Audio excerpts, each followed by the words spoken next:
Mon vrai adversaire, là, c'est pas la CAQ. Mon vrai adversaire, c'est rendu le cynisme en politique. La déception à l'endroit de ce gouvernement-là, j'avais jamais vu ça. Les gens, ils croient là, que les politiciens sont tous des menteurs. Oui. Moi, j'ai voté pour la CAQ 3 fois. Tout ce qui était les valeurs qui, pour moi, étaient fondamentales, pourquoi j'avais voté pour lui, ils avaient toutes trahi. C'est toute la question de la souveraineté du Québec que le Parti québécois veut mettre à l'agenda. Moi, je pense que c'est le temps d'abolir des barrières entre le Québec et les autres provinces, pas d'en ériger d'autres. On peut pas se passer du reste du Canada. Imaginez si le Québec avait été tout seul contre Trump. Là. Les Américains, c'est pas des caves. Là. Ils sont aussi intelligents que nous autres. Comment c'est qu'il y en a la moitié qui a voté pour Trump? À un moment donné, il faut se poser la question. Là. Si ça n'avait pas été Donald Trump, ça aurait été un autre. Ça aurait même pu être un démocrate, parce que les démocrates, historiquement, étaient beaucoup plus pour les tarifs que les républicains à une autre époque. Trump, là, c'est la conséquence, c'est pas la cause.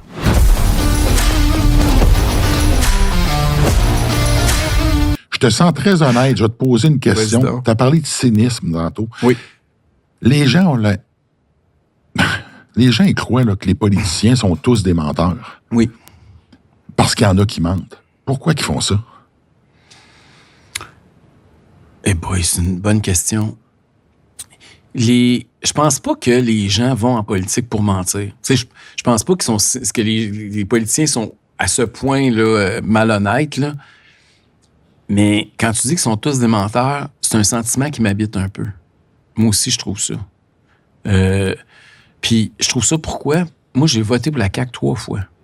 Moi, François, moi, j'étais à l'ADQ avec Mario Dumont à l'époque, là. J'étais contre la fusion au début parce que je trouvais que Legault était passé à droite. Puis c'était un péquiste, puis je le trustais pas trop. Mais bon, les membres ont décidé que c'était lui, puis qu'ils ont décidé qu'on fusionnait, fait qu'on a fusionné. Et j'ai toutes les raisons qui ont fait que j'avais voté pour lui, puis j'avais fait confiance. Tu sais, moi, je croyais au privé en santé. Lui, il disait ça. Il a fait le contraire. Quand il est arrivé au pouvoir, il a aboli ça. On a parlé des ressources naturelles tantôt. On a parlé du mode de scrutin. On a parlé de la saine gestion des finances publiques. Tout ce qui était les valeurs qui, pour moi, étaient fondamentales, pourquoi j'avais voté pour lui, ils avaient toutes trahi. Puis, mais je pense pas qu'il l'a fait. Puis, il savait pas quand il disait là, qu'il allait faire ça, puis quand il a fait le contraire.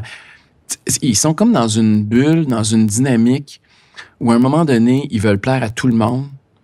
Puis là, ils se mettent à aller dans toutes les directions, puis à essayer de justifier les changements. Parce que la réalité, elle bouge. C'est sûr que la réalité change. C'est normal, là. On est dans un monde dynamique, là. Mais il arrive des nouvelles contraintes, puis des nouvelles pressions. Puis il y a une machine aussi bureaucratique. Ça, c'est une affaire qu'on pourrait parler encore une heure, là. Il y a le politique, mais il y a ce qui est en arrière, puis qui n'est pas élu, là, puis qu'on ne voit pas. Puis on a eu un bel exemple récemment de ça. Un sous-ministre à l'Environnement qui est sorti contre Bernard Drainville, le ministre actuel de l'Environnement, pour dire que c'était inacceptable parce qu'il avait demandé de couper 134 postes au ministère de l'Environnement, ce qui représente 3% des effectifs du ministère. Dans les 5 années précédentes, la CAQ avait augmenté le nombre de fonctionnaires au ministère de l'Environnement de 86%. OK? 1750 employés. On leur demande 134 coupeurs. C'est inacceptable. Il sort publiquement contre son ministre. Il n'est pas élu par personne, là. Il est un serviteur de l'État. Il est payé, lui, là, pour exécuter ce que la population puis le politique lui demande. Puis il n'y a eu aucune sanction. Si n'importe quelle entreprise, quelqu'un aurait fait ça, il se faisait congédier dans l'heure, là. Puis il n'y a personne qui aurait fait ça parce que ça se fait pas. Puis c'est un devoir de réserve quand tu es un haut fonctionnaire, là. Mais je te dis ça parce que il y a toute cette machine bureaucratique-là au Québec qui est rendue très grosse puis qui se nourrit elle-même. C'est-tu elle qui mène? Ben oui, puis c'est ça qui est grave. C'est quand Bernard Drainville, il sanctionne pas son sous-ministre, qui s'appelle Frédéric Gay, qu'est-ce qui arrive? Ben, il arrive que tout le monde au ministère a compris que le vrai boss, c'est le sous-ministre. Puis tout le monde a compris que l'autre, c'est un pantin qui parle. Mais lui, il parle, mais c'est pas lui qui décide. Fait que puis ça, là, ça explique pourquoi on a l'impression que les politiciens mentent. Parce qu'à un moment donné, ils décident plus. Puis la machine, là, elle a aucun mandat de personne, là. Elle se nourrit elle-même.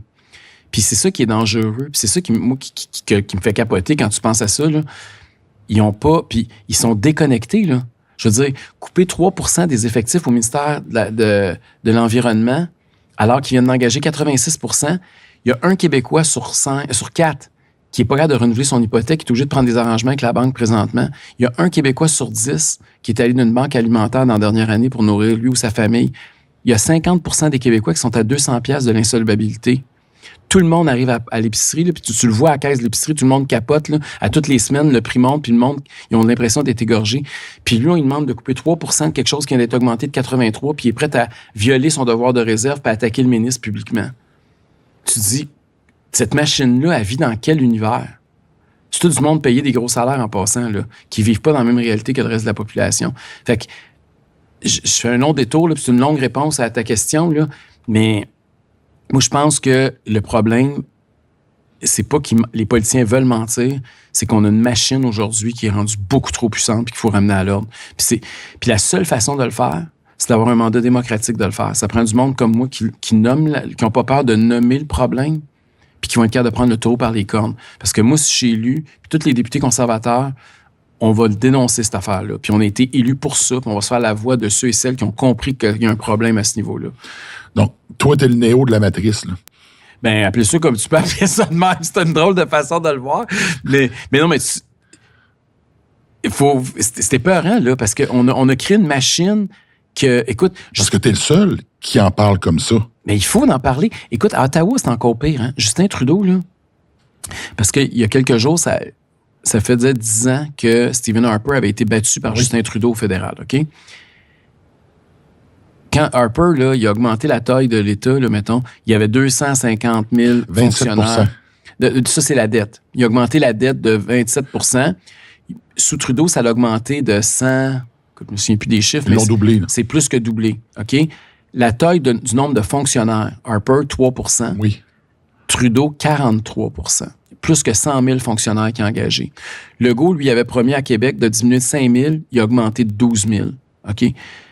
Fait qu'on est dans un monde où cette espèce de bureaucratie-là, puis ces gens-là, ils votent, ils ont des syndicats qui les défendent, ils ont des partis politiques qui les défendent. Fait que le citoyen, là, qui est juste le payeur de taxes, là, il est comme le gars qui est dans son char et qui est pas dans le trafic. Là, il a l'impression qu'il peut pas changer ça et qu'il a pas de pouvoir face à ce monde-là. Là. Fait que c'est pour ça que moi, tu sais, quand toi, tu disais que je suis passionné puis ça me motive, là, c'est ça qui me motive. C'est que me faire la voix de ce monde-là qui en ont pas. J'ai souvent l'impression que c'est un peu ça qu'on est d'abord et avant tout. Oui, on est un parti à droite, là, mais on est aussi un acteur politique qui parle pour ceux qui n'ont pas de voix. Fait que toi, t'as avantage à ce que la taille de l'État descende parce que ces gens-là votent pas pour toi. Ben ça, c'est sûr. Mais même les fonctionnaires, là, ils le voient, là, tu sais, ceux qui tournent les pouces, là, ils voient bien que ça marche pas puis qu'on s'en va dans le mur. Puis ce monde-là, ils ont des enfants puis ils veulent-tu vraiment lui léguer des tonnes de dettes pour avoir entretenu une machine comme ça qui n'a pas d'allure? Tu sais, à un moment donné, il faut se poser la question, là, c'est parce qu'il y a quelqu'un qui paye pour ça. Puis les gens qui en profitent, là, ben, leurs enfants vont payer pour. À un moment donné, on a un devoir comme être humain de toujours laisser plus à nos enfants que ce qu'on a reçu de nos parents. En tout cas, moi, je pense que c'est le devoir historique moral, là, c'est celui-là. À la base, là... C'est le but, normalement. Oui. Puis, on est, comme je t'ai dit tantôt, on est la première génération qui va faire le contraire. Puis, il faut parler de ça. Moi, si je suis arrivé en politique, là, à l'époque, même avec Mario Dumont puis tout ça, là, puis mon premier livre que j'ai écrit, c'est l'État contre les jeunes, comment les baby boomers ont détourné le système. Moi, ça a toujours été mon... Puis si je suis devenu à droite, là, je l'étais pas à l'origine, là. Si je suis devenu à droite, c'est le jour où j'ai compris que le système travaillait contre l'avenir. Puis, je pense que aujourd'hui, ce qu'on disait à l'ADQ dans le temps, le monde disait « Ah, ça n'a pas d'allure, ils disent n'importe quoi ». Là, aujourd'hui, on le vit. Là. C'est plus une théorie là, que les jeunes vont vivre plus pauvres que leurs parents. C'est plus une théorie qu'ils n'ont plus accès à la propriété. C'est une réalité. Là. On est rendu là. Fait que, tu sais, Mario Dumont disait ça, il était tout seul en 97, là. Mais aujourd'hui, là, c'est la réalité dans laquelle la jeunesse du Québec est pognée. Là.